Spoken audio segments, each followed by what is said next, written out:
Hi, അസ്സലാമു അലൈക്കും. ജുനൈദ് അമ്പലത്താണ്. ഞാൻ ഒരുപാട് കമൻറ്റ് കണ്ടു, പ്രിയപ്പെട്ടതാണെന്നുള്ള കമൻറ്റുകൾ കണ്ടു. നിങ്ങൾ പ്രിയപ്പെട്ട ജുനൈദ് അമ്പലത്ത് തന്നെയാണ്. ഞാനിന്ന് കുറച്ച് കാര്യങ്ങൾ സംസാരിക്കാൻ വേണ്ടി വന്നതാണ്. പുതിയ അപ്ഡേറ്റുകൾ കാര്യങ്ങൾ സംസാരിക്കാൻ വേണ്ടി വന്നതാണ്. എനിക്ക് പോലീസ് സ്റ്റേഷനിൽ നിന്ന് ഒരു കോൾ വന്നു. കണ്ണൂർ പോലീസ് സ്റ്റേഷനിൽ നിന്നാണ് വിളിച്ചത്. അവിടുത്തെ CA ആണ് വിളിച്ചത്. കോൾ വന്നിട്ട് എന്നോട് പറഞ്ഞു, നിങ്ങളുടെ പേരിൽ ഒരു പരാതിയുണ്ട്. ഞാൻ വിചാരിച്ചത് ഞാൻ എവിടെയും അവരെ കുറിച്ചിട്ട് മോശമായിട്ടോ കാര്യങ്ങളൊന്നും പറഞ്ഞിട്ടില്ലെന്ന് നിങ്ങൾക്കും അറിയാം, എനിക്കും അറിയാം, എല്ലാവർക്കും അറിയാതെ. ഇനിയിപ്പോൾ അങ്ങനെ പറഞ്ഞിട്ടുണ്ട്, ഇനിയിപ്പോൾ സോഷ്യൽ മീഡിയയിലല്ല ഞാനിപ്പോൾ ഇനി എന്തെങ്കിലും എൻ്റെ വാക്കിൽ എന്തെങ്കിലുമൊക്കെ ഇനി അങ്ങനെ അവർക്ക് തോന്നുന്ന രീതിയിൽ ഞാൻ എന്തെങ്കിലും സംസാരിച്ചിട്ടുണ്ടെങ്കിൽ അതൊക്കെ അവിടെ വെച്ച് തീർക്കാമായിരുന്നു. അപ്പോൾ മിഞ്ഞാന്ന് വീഡിയോ ഇട്ടിട്ട് ഞാൻ പറഞ്ഞിരുന്നു ഇങ്ങനെ കേസിൻ്റെ കാര്യങ്ങളൊക്കെ ഉണ്ട്. അപ്പോൾ അത് ഒരുപാട് ദോഷം ചെയ്യും, ഒരുപാട് ദോഷം ചെയ്യും. കാരണം നീർക്കോലി കടിച്ചാൽ മതിയല്ലോ അത്താഴം മുടങ്ങാമെന്ന് പറഞ്ഞ പോലുള്ള കാര്യങ്ങളായിരിക്കും അതൊക്കെ. അപ്പോൾ എനിക്ക് അവിടുന്ന് കോൾ വന്നിരുന്നു. അപ്പോൾ ഞാൻ ചോദിച്ചു, എന്താണ് സാറേ പരാതി എന്താണെന്ന് ചോദിച്ചപ്പോൾ അദ്ദേഹത്തെ കുടുംബത്തെയും യൂട്യൂബിൽ അവഹേളിച്ചു എന്ന് പറഞ്ഞിട്ടാണ് പരാതി കിട്ടിയത്. ഇന്ന് 5 മണിക്ക്, ഇന്നല്ല മിനിഞ്ഞാന്ന് 5 മണിക്ക് അദ്ദേഹത്തിൻ്റെ മൊഴി എടുത്തിട്ടുണ്ട് എന്നൊക്കെയാണ് അവർ പറഞ്ഞത്. അപ്പോൾ ഞാൻ പറഞ്ഞു, ഞാൻ അങ്ങനെ പറഞ്ഞിട്ടൊന്നുമില്ല. ഇല്ല, തെളിവ് എന്തെങ്കിലും ഉണ്ടോ ചോദിച്ചാൽ ഇല്ല, തെളിവില്ല, നിങ്ങളെ യൂട്യൂബ് ലിങ്ക് ഒന്ന് അയച്ചതാന്ന് പറഞ്ഞു, നിങ്ങൾ ചെയ്ത വീഡിയോസൊക്കെ ഒന്ന് അയച്ചതാന്ന് പറഞ്ഞു. ഞാൻ പറഞ്ഞു ഓക്കെ എന്ന് പറഞ്ഞു. ഞാനെല്ലാം അയച്ചു കൊടുത്തു. അവരതെല്ലാം ചെക്ക് ചെയ്തിട്ടുണ്ട്, അതിലൊന്നും അവർക്ക് കിട്ടിയിട്ടില്ല. ഇനി കേസ് എങ്ങോട്ടാണ് എന്താണെന്ന് അറിയില്ല. അതെന്തോ ആവട്ടെ, നമുക്കൊന്നും പേടിക്കേണ്ട ആവശ്യമില്ല. നമ്മൾ ചെയ്യാത്ത തെറ്റിന് ഒന്നും പ്രശ്നമില്ല നമുക്ക്. ഇവരൊക്കെ നടക്കുന്നത് കുഞ്ഞിനെ കണ്ടെത്താനല്ല. നിങ്ങളൊരു കാര്യം മനസ്സിലാക്കണം, ഇവരൊന്നും നടക്കുന്നതൊന്നും കുഞ്ഞിനെ കണ്ടെത്താനല്ല. എന്നെ തകർക്കണം, എന്നെ കരിവാരി തേക്കണം, എന്നെ മോശക്കാരനാക്കണം. ഇത് മാത്രമാണ് ഇവരുടെ അജണ്ട. ഞാൻ പറഞ്ഞിട്ടുണ്ട്. ഇപ്പോൾ ഒരു ആഷിം റുബീന എന്ന് പറഞ്ഞിട്ട് ഒരാളെ കുറിച്ച് ഞാൻ പറഞ്ഞു. അയാളെല്ലാം കുറച്ച് ആളുകൾ വേറെ ഉണ്ട്. അപ്പോൾ അയാളെ കുറിച്ച് ഞാൻ പറഞ്ഞു, ഇയാളുടെ കാര്യങ്ങളും തമാശകൾ രൂപേണ ഞാൻ പറഞ്ഞു. പക്ഷേ ഇയാളൊരു തമാശല്ല, അതൊരു വലിയൊരു വിഷമാണത് അയാൾ ചെയ്യുന്ന പ്രവർത്തികൾ. ഞാൻ കാണിച്ചു തരാം. അയാൾ ഇന്ന് എനിക്കൊരു 6ഓളം യൂട്യൂബേഴ്സ് എൻ്റെ അടുത്ത് പറഞ്ഞിട്ടുണ്ട്, ഇയാൾ വിളിച്ചിട്ട് ജുനൈദിനെതിരെ വീഡിയോ ചെയ്യണം എന്നൊക്കെ, അവനെ അങ്ങനെ ചെയ്യണം ഇങ്ങനെ ചെയ്യണം എന്നൊക്കെ പറഞ്ഞിട്ട് സപ്പോർട്ടിന് വേണ്ടിയിട്ട് വിളിച്ചിരുന്നു. പക്ഷേ ഞങ്ങളൊക്കെ നിൻ്റെ വീഡിയോ കണ്ടിട്ട് ഞങ്ങൾക്കൊരു ജെനുവിനായിട്ട് തോന്നി. കാരണം മരിച്ച് മണ്ണടഞ്ഞ ഒരു കുഞ്ഞ് എന്ന് ലോകം വിശ്വസിച്ചെടുത്തുനിന്ന് ഇത്ര വരെ എത്തിച്ചിട്ട് ആ കുഞ്ഞ് ജീവിച്ചിരിപ്പുണ്ട് എന്ന് പറഞ്ഞിട്ട് ഇന്ന സ്ഥലത്തുണ്ട് എന്ന് പറഞ്ഞ്, നിങ്ങൾക്കറിയാം എന്താ സംഭവിച്ച കാര്യങ്ങളൊക്കെ. ഞാൻ ലൈവിൽ വന്നിട്ട് എന്നെ സഹായിക്കാൻ ആരുമില്ല. നിങ്ങളെപ്പോലെ കുറച്ച് ആരെങ്കിലും 1-2 ആളുകൾ, 10,000 ലക്ഷക്കണക്കിന് ആളെന്ന് 2 ആളെ കിട്ടിയിരുന്നെങ്കിൽ എന്ന് ലൈവിൽ വന്ന് പറഞ്ഞതിൻ്റെ അടിസ്ഥാനത്തിൽ ഒരു റഫീഖ് എന്ന് പറഞ്ഞ വ്യക്തി വരുന്നു, എന്നെ സഹായിക്കുന്നു. ആ വ്യക്തി കൂടെയാണ് ഇപ്പോൾ ഈ പ്രശ്നങ്ങളും കാര്യങ്ങളൊക്കെ ഉണ്ടാക്കുന്നത്. നിങ്ങൾക്കൊക്കെ അറിയാം കാര്യങ്ങൾ സത്യസന്ധമായിട്ട്. അപ്പം ഞാൻ ഇത്രയൊക്കെ ഇവർ ചെയ്തിട്ട് ഞാൻ ചിരിക്കുന്നത് എന്തുകൊണ്ടാണ് അറിയാം, ഞാൻ ചിരിച്ച് സംസാരിക്കുന്നത് എന്തുകൊണ്ടാണെന്ന് വെച്ചാൽ, ഞാനിങ്ങനെ ആലോചിക്കും, സ്വയം ഇങ്ങനെ വെറുതെ ഇരിക്കുമ്പോൾ ഞാൻ ആലോചിക്കും, ഞാൻ എന്താ ചെയ്തത്. ഈ ഒരു കേസ് നിങ്ങളിലെത്തിച്ച് ജനങ്ങളുടെ ഹൃദയത്തിലേക്കും നിങ്ങളുടെ മനസ്സിലേക്ക് കേസ് എത്തിച്ച് ഇപ്പോഴും ദിവസവും നിങ്ങളിങ്ങനെ ചോദിച്ചുകൊണ്ടിരിക്കുക എന്തായി എന്നുള്ള ആ രീതിയിലേക്ക് എത്തിച്ചിട്ട്, എൻ്റെ ഭാഗത്തുള്ള അന്വേഷണം ഒരു ഭാഗത്ത്, ഇവരെ കൂട്ടിയിട്ടുള്ളത് വേറെ, പോലീസിൻ്റെ ഭാഗത്തുനിന്ന് ഇതെല്ലാം കൂടെ ആയിട്ട് ആ കുട്ടീനെ കണ്ടെത്തണം എന്ന് പറഞ്ഞാൽ നടന്ന വ്യക്തിയാണ് ഞാൻ. ഒരു തെറ്റും ഞാൻ അതിൻ്റെ കാര്യത്തിൽ, ഇനി ഞാനൊരു പണം പിരിച്ചെന്ന് അവർക്ക് പറയുകയാണെങ്കിൽ പണം പിരിച്ചിട്ടുണ്ട്. അത് അക്കൗണ്ട് നമ്പർ ആരതാ കൊടുത്തത്? സുഹൈൽ എന്ന് പറഞ്ഞ കുട്ടിയുടെ വാപ്പയുടെ അക്കൗണ്ട് നമ്പർ കൊടുത്തത്. അപ്പോൾ അതിൽ എത്ര വന്നു, എന്ത് വന്നു എന്നൊക്കെ ഉള്ളത് അയാൾക്കല്ലേ അറിയുള്ളൂ. അത് കണക്ക് കൊടുക്കാത്തതിൻ്റെ പേരിലാണ് എൻ്റെ ആദ്യത്തെ സൗഹൃദങ്ങൾ എന്നെ വിട്ടുപോയത്. എന്നിട്ടും ഞാൻ ഇത്രയും 2 വർഷം പിടിച്ചു നിന്ന്. ഇയാളെ ഫേസ്ബുക്ക് നിങ്ങളെടുത്ത് നോക്ക്, യൂട്യൂബ് എന്നെ കരിവാരി തേക്കുക, ലിങ്ക് ഇട്ടാലും പോസ്റ്റ് ഇട്ടാലും ഇതന്നെ ഇയാൾക്ക് പരിപാടി. ഇപ്പോൾ ഭീഷണി വന്നിട്ടുണ്ട്. ഭീഷണി പറഞ്ഞാൽ ഞാനത് ആവശ്യമാകുമ്പോൾ കാണിക്കപ്പോൾ ആയിട്ടില്ല. എന്നെ കൊല്ലുമെന്നാണ് പറയുന്നത്. കേരളത്തിൽ എവിടെ ഉണ്ടെങ്കിലും എന്നെ കൊല്ലും അത്രേ പുള്ളി. പിന്നെ മറ്റേ ആൾ റഫീഖും ഭീഷണിയായിട്ട് വന്നിട്ടുണ്ട്. അതും എൻ്റെ അടുത്ത് വോയിസ് കാര്യങ്ങൾ റെക്കോർഡ് കിട്ടിയിട്ടുണ്ട്. അതവിടെ നിൽക്കട്ടെ, അത് നമുക്ക് അടുത്തൊരു വീഡിയോയിൽ അതിനെക്കുറിച്ച് വീണ്ടും സംസാരിക്കാം. ഇപ്പോൾ ഞാൻ പറയുന്ന ഒരു വിഷത്തെക്കുറിച്ച് ഞാൻ പറഞ്ഞു. ആഷിം റുബീന എന്ന് പറഞ്ഞാൽ അത് നിങ്ങൾക്കറിയാം, ഇവരെ ലൈവിലും മറ്റോടൊക്കെ പോയിട്ട് കമൻറ്റ് മാഷാ അല്ലാ അള്ളാഹു എന്നൊക്കെ പറഞ്ഞ് അള്ളാഹിനെ കൂട്ടുപിടിച്ച് റസൂലിനെയും കൂട്ടുപിടിച്ചിട്ട് പച്ച നുണയും പറഞ്ഞ് ഇമാതിരി ഫിത്തന ഉണ്ടാക്കി നടക്കുന്ന അയാൾക്ക് മറുപടി നിങ്ങൾ പ്രേക്ഷകരാണ് കൊടുക്കേണ്ടത്. അല്ല, ഞാൻ ഒരാൾ കൊടുക്കേണ്ട ആവശ്യമില്ല. എന്നെ എനിക്കറിയാം നോക്കാനും ഈ കേസിലേക്ക് അയാൾ എത്തിക്കാതിരിക്കാനും എനിക്കറിയാം. അപ്പോൾ അയാൾ ചെയ്തൊരു കാര്യം ഞാൻ നിങ്ങൾക്ക് കാണിച്ചു തരാം. ഇത് വേറെ ആരും എനിക്ക് അയച്ചു തന്നല്ല, അയാൾ തന്നെ എടുത്ത സ്ക്രീൻഷോട്ടാണ്. നിങ്ങൾക്ക് നോക്കാം, അയാൾ തന്നെ എടുത്ത സ്ക്രീൻഷോട്ടാണ്. ഇത് അയാൾ നിഷേധിക്കട്ടെ, അയാൾക്ക് ഒരിക്കലും ഇത് നിഷേധിക്കാൻ പറ്റില്ല. ഇത് അയാൾ തന്നെ, അതായത് കേരളത്തിലെ ഏറ്റവും വലിയൊരു യൂട്യൂബർ, നമ്മളൊക്കെ ഇഷ്ടപ്പെടുന്ന, ഞാൻ വ്യക്തിപരമായിട്ടും ഒരുപാട് ഇഷ്ടപ്പെടുന്ന ഒരു യൂട്യൂബർ, അയാൾ എന്ത് പറഞ്ഞാലും അയാളുടെ വീഡിയോക്ക് വേണ്ടി കാത്തിരിക്കുന്ന വലിയൊരു യൂട്യൂബർക്ക് ഇയാൾ മെസ്സേജ് അയക്കുന്നു, സന്ദേശം അയക്കുന്നു. ആ യൂട്യൂബർ എന്നോട് പറഞ്ഞിട്ടും കാര്യങ്ങളൊന്നും ഇല്ല കേട്ടോ. പക്ഷേ ഞാൻ അറിയില്ലായിരുന്നു. ഇയാൾ എന്നെ സംസാരിച്ചത് ഇയാളെ ഫോണിൽ നിന്ന് തന്നെ എനിക്ക് കിട്ടിയതാണ്. എങ്ങനെ അതോടെ നിൽക്കട്ടെ. അപ്പോൾ ഇയാൾ പറയാണ്, ജുനൈദിന് അങ്ങനെ ചെയ്യണം, ജുനൈദിന് ഇങ്ങനെ ചെയ്യണം. അപ്പോൾ ഈ യൂട്യൂബർ റിപ്ലൈ കൊടുക്കുകയാണ്, നിങ്ങൾ എന്നെ പ്രൊവോക്ക് ചെയ്യേണ്ട, ഞാൻ ഒരാളെ കരുവാരിത്തേക്കൂല, അനാവശ്യമായിട്ട് കുട്ടീനെ കിട്ടട്ടെ, അതിനുശേഷം നമുക്ക് ശരിയും തെറ്റൊക്കെ നോക്കാം, അപ്പോൾ അങ്ങനെ ഇങ്ങനെയെന്നൊക്കെ പറഞ്ഞ് ഇയാളെ ഊക്കി വിട്ടിട്ടുണ്ട്. ഞാൻ ആ സ്ക്രീൻഷോട്ട് കാണിച്ചിട്ട് നിങ്ങളൊന്ന് വായിച്ചു നോക്ക്. കേരളത്തിലെ വലിയ എനിക്കത് ശരിയല്ല, അദ്ദേഹത്തിൻ്റെ ആ ഫോട്ടോ അവിടെ കാണിക്കുന്നത് ശരിയല്ല, അദ്ദേഹത്തിലേക്ക് വലിച്ചിടണ്ടെന്ന് വിചാരിച്ചിട്ട് ഞാൻ അദ്ദേഹത്തിൻ്റെ ആ പേര് അവിടെ മായ്ക്കുന്നുണ്ട്. ഞാൻ ആ ഫോട്ടോ ഒന്ന് കാണിച്ചു തരാം, ഒന്ന് കണ്ടു നോക്ക്.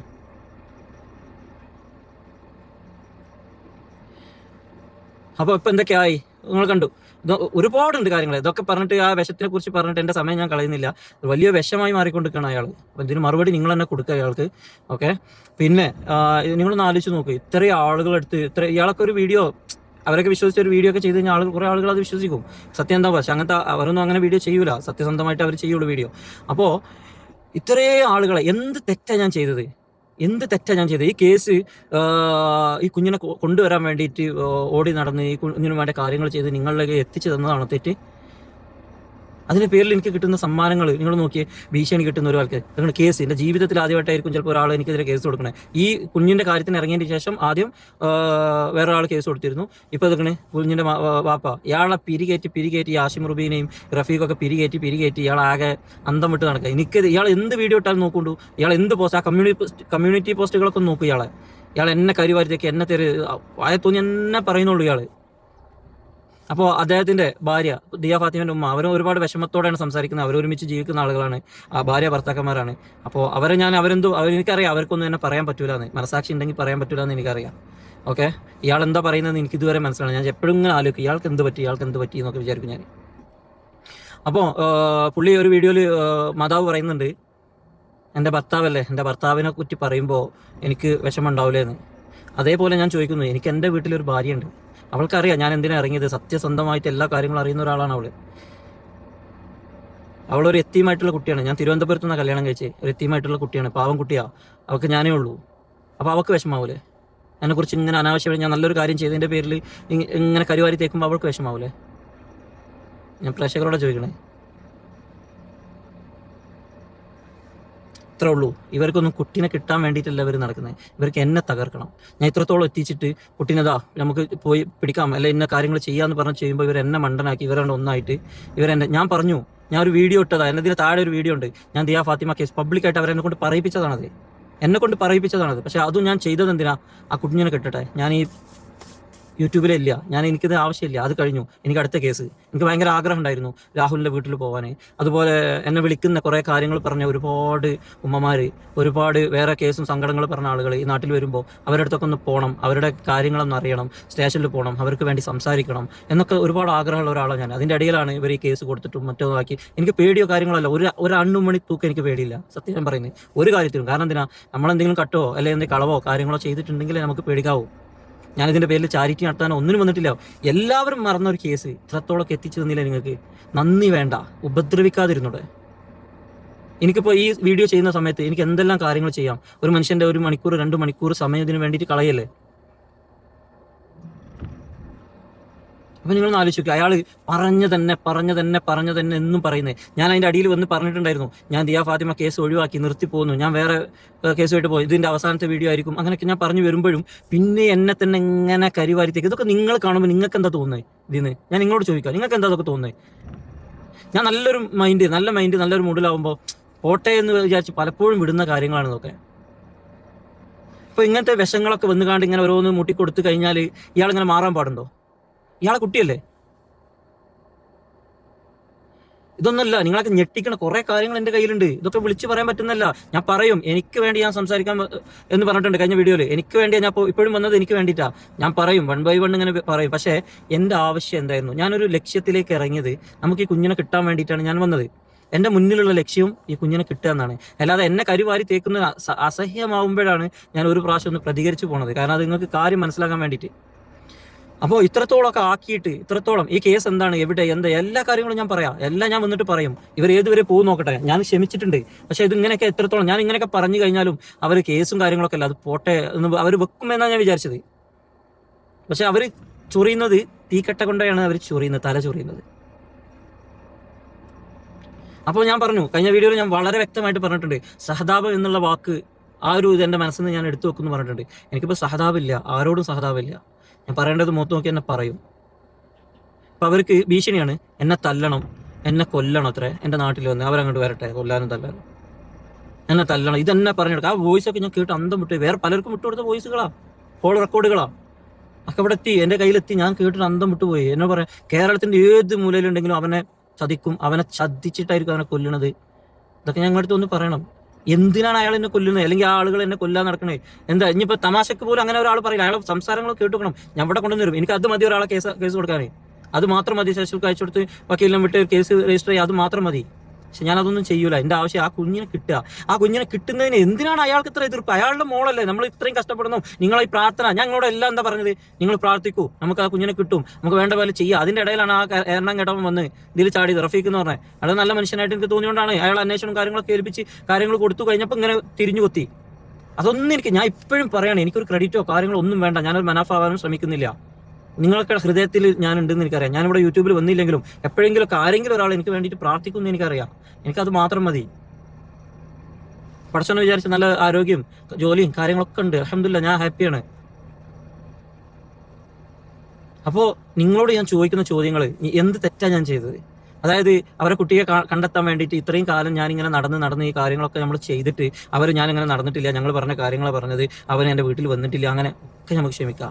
പിന്നെ എൻ്റെ വായ തോന്നിയ തെറികൾ, എൻ്റെ കുട്ടി ചത്തുപോകണം, എൻ്റെ കുട്ടി, അത് എല്ലാം ക്ഷമിക്കും. വിഷമമുണ്ട് മനസ്സിലതൊക്കെ, പക്ഷേ എങ്കിലും ഒക്കെ ക്ഷമിച്ചു. അത് കഴിഞ്ഞതിന് ശേഷം ഇത് തീരാത്തതുകൊണ്ട് എന്നെ കൊല്ലുമെന്ന് പറഞ്ഞ് ഭീഷണി മുടക്കിയിട്ട് ഒരാളല്ല, പുള്ളിയും മറ്റേ ആളുകളൊക്കെ ഉണ്ട്, ഒക്കെ ഞാൻ പുറത്ത് കൊണ്ടുവരാം. ഇനിയിപ്പോൾ ഞാൻ പറയട്ടെ, ഞാനൊരു മോശപ്പെട്ട ആളാണെന്ന് കൂട്ടിക്കോ, ഞാൻ അവരെക്കുറിച്ചൊക്കെ മോശം പറഞ്ഞിട്ടുണ്ടെന്ന് കൂട്ടിക്കോ. അങ്ങനെ ഇല്ല, അങ്ങനെ ഉണ്ടാവട്ടെ, അങ്ങനെ ആണെന്ന് കരുത്. എന്നാലും ഇതാണോ അവരെ കുട്ടിക്ക് വേണ്ടിയിട്ട് ഇറങ്ങിയ ഒരാളല്ലേ? ഇനി ജുനൈദ് വേണ്ട, ഓൻ പോയിക്കോട്ടെ എന്ന് കുറച്ച് തെറി പറഞ്ഞു, ഒരു കേസ് കൊടുത്തു, അതോടുകൂടി കഴിഞ്ഞു. ഓക്കെ, എന്നിട്ടും അവന്മാരെന്നെ വിടുന്നില്ല എൻ്റെ പിന്നാലെ. അപ്പം ഞാൻ ഒരുമ്പട്ട് ഇറങ്ങിയതാണ്. ഞാൻ ഓരോ ദിവസവും കുറച്ച് കാര്യങ്ങളൊക്കെ ആയിട്ട് നിങ്ങളുടെ അടുത്തേക്ക് വരും ഞാൻ, ഇൻഷാ അല്ലാഹ്. അപ്പോൾ പോലീസ് സ്റ്റേഷനിൽ വിളിച്ചിരുന്നു. പോലീസ് സ്റ്റേഷനിൽ വിളിച്ച് അവർ ചെക്ക് ചെയ്തിട്ട് അവർക്ക് ഒരു മണ്ണാങ്കട്ടിയും കിട്ടിയില്ല. ഇതിന് എൻ്റെ ഫുള്ള് വീഡിയോ, ഞാൻ പ്രൈവറ്റ് ആക്കിയ വീഡിയോ വരെ ഞാൻ ഇന്നലെ പബ്ലിക് ആക്കിയിട്ടുണ്ട്. കാരണം അവർ കാണാൻ വേണ്ടിയിട്ട് ചെയ്താണ്. എല്ലാം നോക്കി, അവർക്ക് ഒന്നും അതിന് എവിടെ നിന്നൊന്നും കിട്ടിയിട്ടില്ല. എനിക്കറിയാം ഞാൻ സംസാരിക്കുന്നത് എന്താണെന്ന് എനിക്കറിയാം, കാണുന്ന നിങ്ങൾക്കും അറിയാം.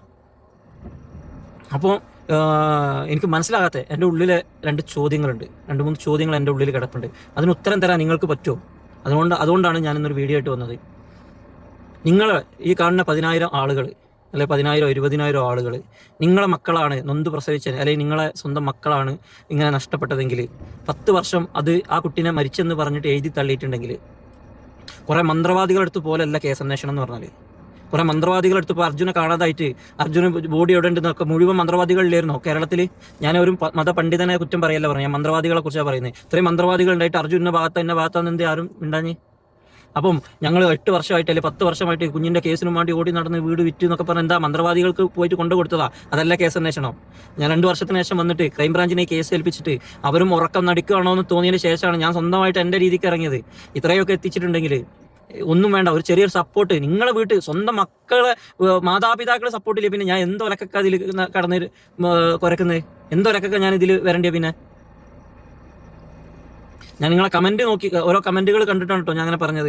എല്ലാവരും കുറേ ആളുകൾ എന്നോട് ചോദിക്കുന്നുണ്ട്, അവർക്ക് വേണ്ടി നിനക്കെന്തിനാ ബ്രോ എന്ന് ചോദിക്കുന്നുണ്ട്. അതുകൊണ്ടാണ് ഞാൻ പറഞ്ഞത്.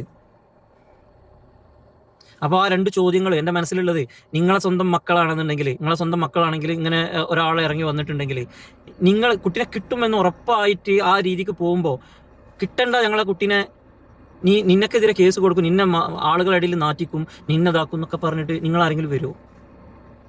എൻ്റെ ഉള്ളിലുള്ളൊരു ചോദ്യമാണ്, എനിക്ക് ഉത്തരം കിട്ടിയിട്ടില്ല. എനിക്ക് ഉത്തരം കിട്ടാത്തൊരു ചോദ്യമാണത്. നിങ്ങൾക്ക് ആർക്കെങ്കിലും അതിൻ്റെ ഉത്തരം ഉണ്ടെങ്കിൽ ഒന്ന് താഴെ ഒന്ന് കമൻറ്റ് ചെയ്യുമോ? 2ാമത്തെ ചോദ്യം, ഈ റഫീഖ് എന്ന് പറഞ്ഞ വ്യക്തിനെ ഞാനിതിനെ അയച്ചിട്ട് ഇൻഫർമേഷൻ തന്ന ആളെ നമ്പറും കാര്യങ്ങളൊക്കെ കൊടുത്തതിന് ശേഷം ഈ ആളെ ഈ കാര്യങ്ങൾ അയച്ചു, ഇന്ന കാര്യങ്ങൾ ചെയ്യണം, ഇന്നത് ചെയ്യണം, അത് ചെയ്യണം, ഇത് ചെയ്യണം, ഒരു റൂട്ട് വരെ എഴുതി കൊടുത്തിട്ട് എൻ്റെ മണിക്കൂറുകളോളം ഒക്കെ എൻ്റെ അടുത്ത് റെക്കോർഡും കാര്യങ്ങളുണ്ട്. ഇത്രയും റൂട്ട് കൊടുത്ത് ഇന്ന കാര്യങ്ങളെ ചെയ്യാവൂ എന്നൊക്കെ പറഞ്ഞ് കറക്റ്റ് കൊടുത്തിട്ട് ആ ചങ്ങാതി പോയി ചെയ്ത കാര്യങ്ങളൊക്കെ ഞാൻ പറഞ്ഞു പല വീഡിയോകളിലും. എന്തിനാണ് ഈ റഫീഖ് അവൻ പറഞ്ഞത് എന്നോട് പോയിട്ടില്ല? ഞാൻ അറിയാതെ എൻ്റെ വായിന്ന് ആ സ്ഥലപ്പേരൊന്ന് വന്നു. ഓക്കെ, അത് ഞാനവിടെ കട്ട് ചെയ്തു, അതുകൊണ്ട് വീഡിയോ കുറച്ച് കട്ട് ചെയ്തിട്ടാണ് ഞാൻ ഇടുന്നത്. അപ്പോൾ ഈ സ്ഥലത്ത് പോയിട്ടില്ല എന്ന് അവർ പറഞ്ഞാൽ എൻ്റെ അടുത്ത് തെളിവുണ്ട്. അവിടെ പോയതിന് ശേഷമാണ് അയാൾ ഇങ്ങനെ മാറിയത്. എന്തിന്? അയാൾ ഇനി വല്ലതും അവിടെ നിന്ന് വാങ്ങിയോ അവരെ കണ്ട്? ഇത് ഇനി ജനങ്ങളോട് ചോദിക്കണം. ഞാൻ അതൊക്കെ മറച്ചു വെച്ച് മിണ്ടാതെ ഒരു പാവമായിട്ട് ഇരുന്നത് എന്തിനാന്ന് അറിയോ? ഓക്കെ, അവർക്ക് ചിലപ്പം ഞാൻ എന്തെങ്കിലും എന്റെ വാക്കുകൊണ്ടോ എന്തെങ്കിലും ഇതും വിഷമോ കാര്യങ്ങളോ ഉണ്ടെങ്കിൽ അത് പോട്ടെ എന്ന് വിചാരിച്ചു. പക്ഷേ ഇത്രയും വൃത്തികെട്ട മനസ്സുണ്ടായിട്ടാണ് ഒരാൾ ഒരു കേസ് കൊടുക്കുള്ളൂ. നിങ്ങൾ ആലോചിക്കണം, ഇത്രയും അവരുടെ കുട്ടിക്ക് വേണ്ടിയിട്ട് ഇറങ്ങിയിട്ട് ഇത്രയും വൃത്തികെട്ട ഒരു മനസ്സുള്ള ഒരാൾക്ക് അത് ചെയ്യാൻ പറ്റുള്ളൂ. അല്ലാതെ നിങ്ങൾക്ക് പറയാൻ പറ്റുമോ? കേസ് കൊടുത്തത് പോട്ടെ, എന്നെ കരിവാരി തേക്കുന്ന പോട്ടെ, പച്ചക്ക് തെറി വിളിക്കുന്ന പോട്ടെ, എല്ലാം പോട്ടെ, ഇപ്പൊ എന്നെ കൊല്ലണത്രേ. അപ്പൊ ഭീഷണിയാണ്. അപ്പൊ ഞാൻ പറയും വെറുതെ കൊല്ലുന്നല്ല, എന്നൊക്കെ തെളിവടുണ്ട് എന്റെ അടുത്ത്. ആരോട് പറഞ്ഞു, എപ്പോ പറഞ്ഞു, എന്ത് പറഞ്ഞു, ആര് പറഞ്ഞു, എല്ലാ കാര്യങ്ങളും ഞാൻ റെക്കോർഡ് ചെയ്ത് എന്റെ കയ്യിലുണ്ട്. അതുകൊണ്ടാണ് ഞാൻ പറയുന്നത്. അതൊന്നും അവർക്ക് നിഷേധിക്കാനും പറ്റൂല. അപ്പൊ ഇത് എന്തിനാന്നുള്ളത് എനിക്കിതുവരെ മനസ്സിലായിട്ടില്ല. പക്ഷെ ഞാൻ അങ്ങനെ തെറിയും കാര്യം ഇതൊക്കെ കാണുമ്പോൾ എന്തിനൊക്കെ ഇതൊക്കെ പോട്ടെ, ഇനിയിപ്പോൾ എന്തെങ്കിലും ഞാൻ പറയാതെ എന്തെങ്കിലുമൊക്കെ പറഞ്ഞോ എന്നൊക്കെ പറഞ്ഞപ്പോൾ അവരെ റെക്കോർഡ് ചെയ്ത് എന്റെ വീഡിയോ കണ്ടപ്പോൾ ഞാൻ ബോംബ് ഇടുന്ന കാര്യം അതിലുണ്ട്. എല്ലാതൊന്നും എനിക്ക് ഇതായില്ല. ഇനിയിപ്പോൾ എന്തെങ്കിലും പറഞ്ഞിട്ടുണ്ടെങ്കിൽ തന്നെ അതിനുള്ള മറുപടി എന്റെ കയ്യിലുണ്ട്. അവർ വരട്ടെ. അപ്പോ നിങ്ങളെ കുട്ടിയാണെങ്കിൽ നിങ്ങൾ ഇങ്ങനെ ഒരുത്തരെ കരിവാരി തേക്കാൻ നടക്കുമോ? നിങ്ങളെ കുട്ടിനെ കിട്ടണേ എന്നല്ലേ പറഞ്ഞിട്ട് വരുള്ളൂ, അല്ലേ? ശരിയല്ലേ? ഒരു യൂട്യൂബിൽ വന്നു കഴിഞ്ഞാൽ അവരെ സങ്കടങ്ങളും കാര്യങ്ങളും സംസാരിക്കേണ്ടത്. കുഞ്ഞിനെ കുറിച്ചുള്ള ഓർമ്മകൾ പങ്കുവെക്കട്ടെ. എന്നെ കരിവാരി തേച്ചു, ഞാൻ വളരെ മോശപ്പെട്ട ഒരു വ്യക്തിയാണ്, വളരെ വൃത്തികേടാണ്, നിന്റെ അവരുടെ കുടുംബത്തെ കുറിച്ച് പറഞ്ഞിട്ടുണ്ട്, ഇതൊക്കെ പറഞ്ഞു. ഓക്കെ, ജനങ്ങൾക്ക് ഇതൊക്കെ മനസ്സിലായി. ഇതൊന്നും എന്നും കേൾക്കാനല്ല ഈ ജനങ്ങൾ ഇരിക്കുന്നത്. അതും കൂടി അവർ മനസ്സിലാക്കണം. നിങ്ങൾക്ക് ഈ കലിപ്പ് ഇതിൽ പറഞ്ഞിട്ട് കലിപ്പ് തീരാത്ത നിങ്ങൾ പോയി കേസും കൊടുത്തില്ലേ? ഇനിയെങ്കിലും ഒന്ന് വെറുതെ വിട്ടുവിടാൻ കൈമാരെ. പേടിച്ചിട്ടല്ല, സങ്കടം കൊണ്ടാണ്. കാരണം നിങ്ങളൊക്കെ വെച്ചത് ഈ നെഞ്ചിലാണ് വെച്ചത്. നിങ്ങളൊക്കെ ഒരു വീട്ടുകാരെ പോലെയാണ്. നിങ്ങളൊക്കെ ഞാൻ വെച്ചത് എന്റെ നെഞ്ചിലാണ്. റഫീഖ് ആയിക്കോട്ടെ, ഇവരായിക്കോട്ടെ, ഇതിൽ കമന്റ് ഇടുന്ന നിങ്ങളൊക്കെ ഞാൻ എന്റെ മനസ്സിൽ വെക്കും. നിങ്ങൾ ഒരു കമന്റ് പോലും ഞാൻ മറക്കൂല. നിങ്ങൾ അടുത്ത കമന്റ് ഇടുമ്പോ എനിക്കറിയാം എന്ന ആളാണെന്ന്. അപ്പോ ഏതായാലും ഇൻഷാ അല്ലാഹ് ഞാൻ മറ്റുള്ള കാര്യങ്ങളൊക്കെ ഞാൻ നോക്കുക. എന്താണ് ഇവർ ചെയ്യോ, ആ കുട്ടീനെ കണ്ടെത്താൻ ഇവർ എന്തെങ്കിലും അവരെ ഭാഗത്തുനിന്നുണ്ടോ? ഞാൻ സ്റ്റേഷനിൽ കുറച്ച് കാര്യങ്ങൾ സംസാരിച്ചിട്ടുണ്ട്. അപ്പോൾ അവരെ ഭാഗത്ത് എന്തെങ്കിലും ഉണ്ടോ, എന്താണ്, അതോ ഇനിയോ ഇവർ എന്നെ കരിവാരി തേക്കാൻ തന്നെ നിങ്ങളങ്ങ് സമ്മതിച്ചു കൊടുത്താളാ. ഞാൻ വളരെ മോശമാണെന്ന് നിങ്ങൾ തന്നെയാണ് സമ്മതിച്ചു കൊടുക്കൂ. അവർക്ക് തൃപ്തിയാവട്ടെ, എന്നാലായിട്ട് വിടുമില്ല. ചുമ്മാ അങ്ങനെ ചൊറിഞ്ഞോണ്ടിരിക്കുക. ഇവരെ കുട്ടീനെ വേണ്ടേ? എനിക്ക് എന്റെ മനസ്സിൽ അത്രയും വിഷമം കൊണ്ട് ഞാൻ ചോദിക്കാം, നിങ്ങൾ കാണുന്ന നിങ്ങൾക്ക് ഇത് തോന്നിയിട്ടില്ല? അങ്ങനെ ഇതൊന്നും പറയാതിരുന്നു കഴിഞ്ഞാൽ നമ്മൾ എന്തിനാ അങ്ങനെ അത്രയും ടെൻഷൻ അടിച്ച് വിഷമിച്ചിരിക്കുന്നത്? നിങ്ങളെയും കൂടെ ഷെയർ ചെയ്യുന്ന അതിനാ. ഏതായാലും നമുക്ക് നോക്കാം എന്താണ് അവരുടെ പ്ലാന്. അവരതിനുള്ള ഒരുക്കങ്ങളും കാര്യങ്ങളും ആയിട്ടുണ്ടോ ഇല്ല എന്നൊക്കെ വരും ദിവസങ്ങളിൽ നമുക്കറിയാം. ഇല്ലെങ്കിൽ നമുക്ക് സംസാരിക്കാം. ഇതിനിടയിൽ ആരുമില്ല, ഞാനും എന്നെ കാണുന്ന നിങ്ങളും. ഓക്കെ, എല്ലാവർക്കും നല്ലൊരു ദിവസം നേരുന്നു. എല്ലാവർക്കും നല്ലത് മാത്രം വരട്ടെ. പിന്നെ ഇത് എനിക്ക് വേണ്ടി സംസാരിക്കുന്നതാണ്. അപ്പൊ അതിന്റെ ഇടയിൽ എന്തെങ്കിലും മോശമായിട്ട് എന്തെങ്കിലും വാക്കുകളോ എന്തെങ്കിലും ഉപയോഗിച്ചിട്ടുണ്ടെങ്കിൽ ക്ഷമിക്കണം. Good night.